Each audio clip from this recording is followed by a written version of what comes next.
Bapak, Ibu, dan saudara-saudari yang dikasihi oleh Tuhan, marilah kita mempersiapkan hati dan pikiran kita untuk menerima warta sukacita dari Tuhan pada hari ini, Selasa 12 Mei 2020. Bacaan pertama, pembacaan dari Kisah Para Rasul, bab 14, ayat 19 sampai 28. Tetapi datanglah orang-orang Yahudi dari Antiokhia dan Ikonium, dan mereka membujuk orang banyak itu memihak mereka. Lalu mereka melempari Paulus dengan batu dan menyeretnya keluar kota, karena mereka menyangka bahwa ia telah mati. Akan tetapi, ketika murid-murid itu berdiri mengelilingi dia, bangkitlah ia, lalu masuk ke dalam kota. Keesokan harinya, berangkatlah ia bersama-sama dengan Barnabas ke Derbe. Paulus dan Barnabas memberitakan Injil di kota itu dan memperoleh banyak murid.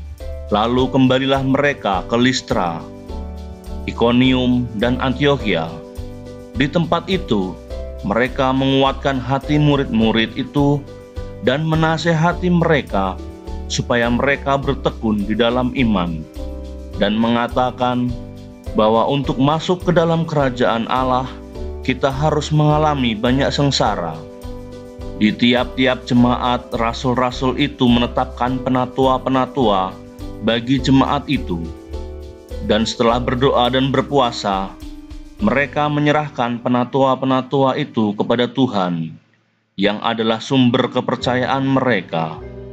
Mereka menjelajah seluruh Pisidia dan tiba di Pamfilia.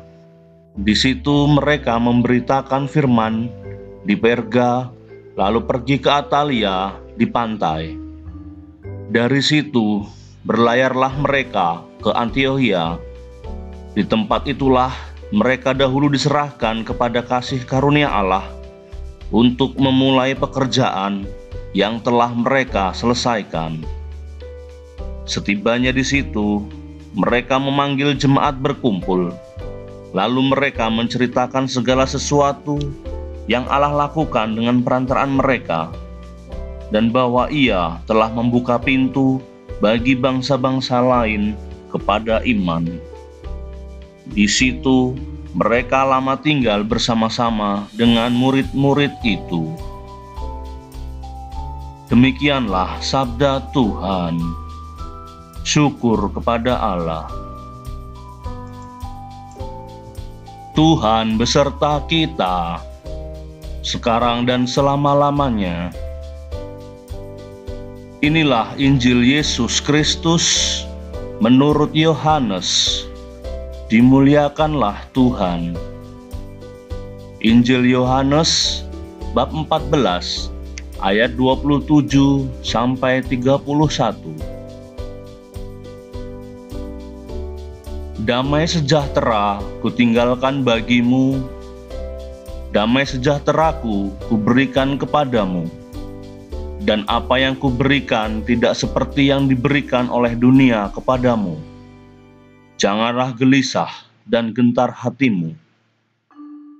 Kamu telah mendengar bahwa aku telah berkata kepadamu, aku pergi, tetapi aku datang kembali kepadamu. Sekiranya kamu mengasihi aku, kamu tentu akan bersuka cita karena aku pergi kepada Bapa-Ku, sebab Bapa lebih besar daripada aku. Dan sekarang juga aku mengatakannya kepadamu sebelum hal itu terjadi, supaya kamu percaya apabila hal itu terjadi. Tidak banyak lagi aku berkata-kata dengan kamu, sebab penguasa dunia ini datang, dan ia tidak berkuasa sedikit pun atas diriku. Tetapi supaya dunia tahu bahwa aku mengasihi Bapa, dan bahwa aku melakukan segala sesuatu seperti yang diperintahkan Bapa kepadaku. Bangunlah, marilah kita pergi dari sini.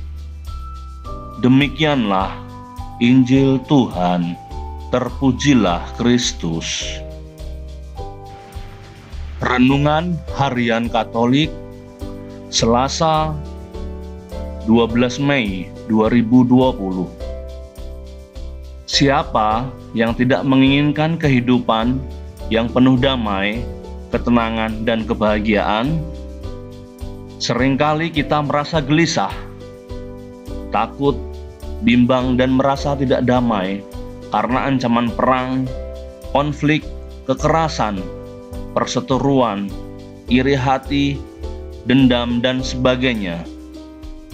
Banyak sekali konflik-konflik sosial yang melanda sejumlah daerah, yang mengakibatkan tidak hanya kerugian material, namun juga korban manusia.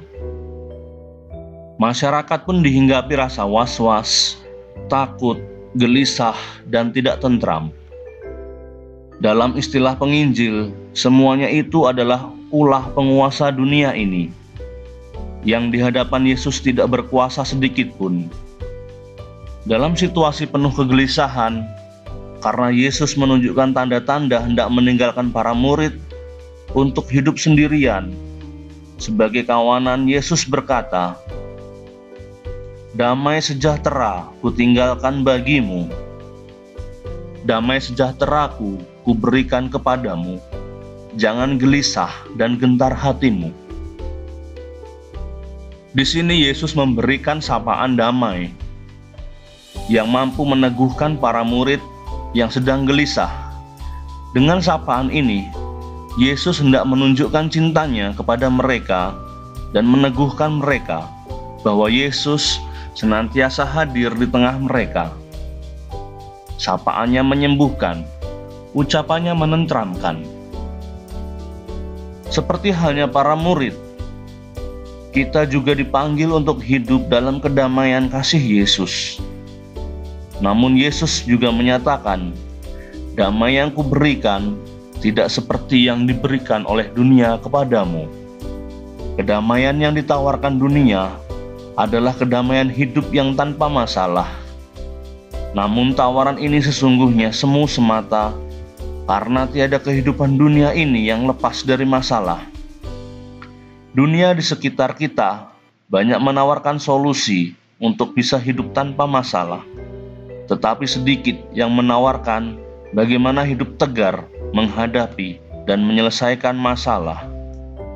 Hidup dalam damai Tuhan adalah hidup dalam kekuatan, sehingga kita tidak gentar saat hidup kita diterpa ketakutan, tidak goyah saat kita dilanda masalah. Dengan demikian, hidup dalam damai Tuhan tidaklah berarti hidup tanpa masalah, namun hidup dalam kekuatan dan keteguhan menghadapi masalah itu. Warta damai dan sukacita inilah yang disampaikan oleh Paulus dan Barnabas sebagai perbuatan kasih Allah di kota-kota yang mereka singgahi. Meskipun ditentang dan dianiaya, mereka tetap bertekun dalam iman. Hasilnya ialah pintu iman dibukakan bagi bangsa-bangsa lain, bagi semua orang yang berkehendak baik. Semoga sapaan damai Tuhan pada hari ini menyembuhkan dan menenteramkan kita. Ya Tuhan yang Maha Baik, hadirlah selalu di hati umat-Mu dengan damai sejahtera-Mu, agar kami terhalau dari segala ketakutan, kebimbangan, dan ketidaktentraman. Amin.